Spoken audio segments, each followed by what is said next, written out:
Your Excellency, Ms. Galloway, thank you for accepting our request for interview for our organization.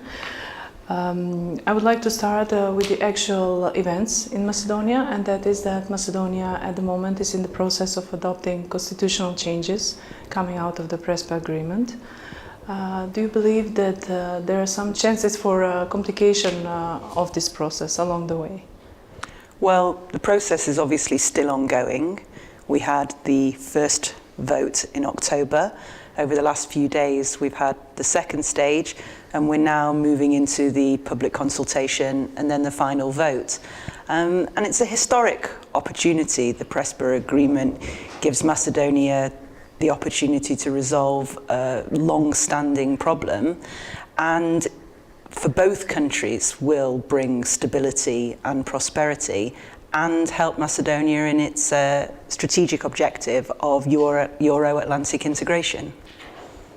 The parliamentary members from the opposition who have voted for opening of the constitution were excluded from VMRO-DPMNE, as you know, among which prominent party figures. From this distance, how do you see the role of VMRO-DPMNE in the whole process of solving the name issue with Greece? Well, parliamentarians are elected to represent the views of the citizens. The people of Macedonia have said for a very long time that what they want is for Macedonia to be part of Europe and to be part of NATO. And political parties across the spectrum in Macedonia have also repeatedly said that that's their aim. So today, the public consultation process launched in Skopje, and it will go out across the country. And that's an opportunity for the people to engage, and it's an opportunity for all sides of the political spectrum to engage and deliver for the citizens of Macedonia.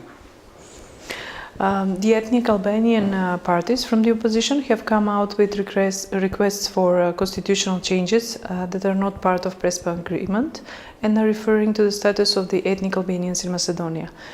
Taking into account the weak two-thirds of the majority, is there additional possibility that the constitutional changes will not be adopted? Well, Macedonia is a diverse country, and for a country to be a functioning democracy, it needs to be representative and inclusive of all different elements of society. And therefore, it's reasonable that people want to see changes made and to negotiate on behalf of their sectors of society. However, it's also understandable at the moment that people want to focus on the main strategic goal for which there is consensus across all of society, which is the Euro-Atlantic perspective for Macedonia. Do you believe that there is Russian influence in Macedonia, and how much can it distance the country from the process of EU and NATO integration? Okay, well, Macedonia is a sovereign country, and it's therefore entitled to make its own decisions. And as I've now said a couple of times, the people have said they want to join Europe, they want to be in the European Union, they want to be in NATO, and that's their decision. It therefore makes it even more important for the reforms of the institutions, to have strong institutions, to not have corruption, because then Macedonia is more able to fight malign influence, whether that comes from inside or outside the country. Have you experienced some cases of corruption? What do you think that is the level of corruption in this country? Okay, well, my personal experience, I've not had any personal experience of corruption since coming into the country. Everyone I've dealt with has seemed to be dealing with me in a very upfront way. But I am aware of the history of the country and the problems over the last few years, which the government is now trying to tackle. And it's one of the elements of the new Plan 18. It's one of the key areas the government's going to work on, and I think it's necessary. I think it's necessary to rebuild Macedonian citizens' faith in the institutions and to rebuild trust. Actually, you have been supporting projects for reforms in Macedonian administration. Mm-hmm. Can you tell us, probably you have seen the reports, what has been done in the past few years. Is there improvement in the work of the Macedonian administration, since we as citizens cannot feel that, at least too much? Well, I can't offer an analysis of exactly where we are on progress right now, but we've seen the government's reform agenda. We've seen the areas they've said they're going to focus on: judiciary, public administration reform, anti-corruption. And these are the right areas. These are the areas that are important for the EU. They're important for NATO, but more importantly, as you just said, they're important for Macedonia's citizens. And we have projects in support of all of those areas, and we'll continue to focus on them.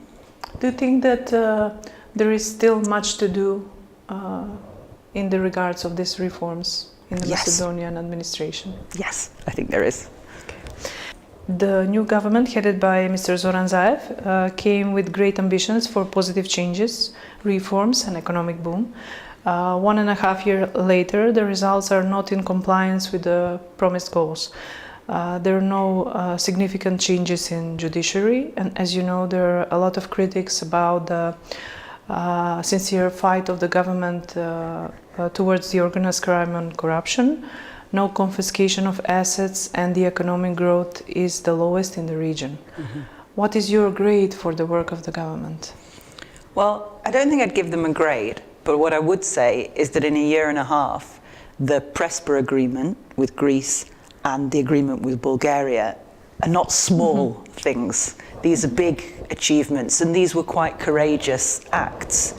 At the same time, a reform agenda has been launched, but now Macedonian citizens need to see that being delivered, and I would hope to see more progress in those areas over coming months. There's legislation that should be going through Parliament. There are actions the institutions should be taking, and hopefully we'll see more of that going forward. Can I kindly ask if you, let's say, transfer this opinion into numbers, let's say from 1 to 10? What is the grade you will give I for don't the think I government? can give it a grade. I don't think I have the detail at this point. But it will pass the exam, I suppose. Yes. At the referendum in 2016, the Great Britain has decided to abandon EU. Macedonia and its citizens, on the other hand, desperately seek from their political elites to speed up the reforms so the country can become EU member. Can you tell us what is better, inside or outside of EU? Well, the EU is made up of sovereign nations, and it's made up of sovereign nations that choose to be inside the European Union. So the British people have chosen to leave, so that's the process we're working on.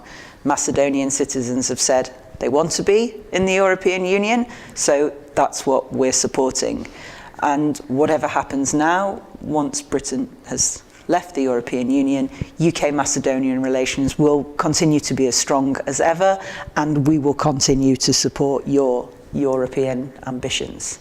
I suppose that you're familiar with in details about the escape of the ex-Prime Minister, Mr. Nikola Gruevski. How do you comment his escape? Do you think that the act of Hungary for giving asylum is justified and expected, or do you believe that Mr. Gruevski should have a fair trial here in Macedonia? So Macedonia has just come out of a political crisis that was in part about the rule of law and accountability. And I think it's very important for Macedonia's future that these cases are taken through to their end and that there is accountability for things that happened. As a citizen, can feel the disappointment of the Macedonian people after the statements of some members of the international community that this does not mean automatically EU membership and NATO membership and so on and so on. What is your message to the Macedonian people? What are the signs that Macedonian people should follow in the future? Well, I think there's two things. I think firstly, yes, Macedonia should be recognised for its courageousness and bravery for the Prespa deal. It's not an easy deal, and that should be recognised by people outside of Macedonia. But the reform process and the reforms that NATO and EU seek before Macedonia joins, they're also in the interests of Macedonia's citizens. That's what the political classes in Macedonia have to deliver for their people, and that's why EU and NATO integration are in Macedonia's interest, because it will make Macedonia better for its citizens. Your Excellency, thank you for the interview. Thank you.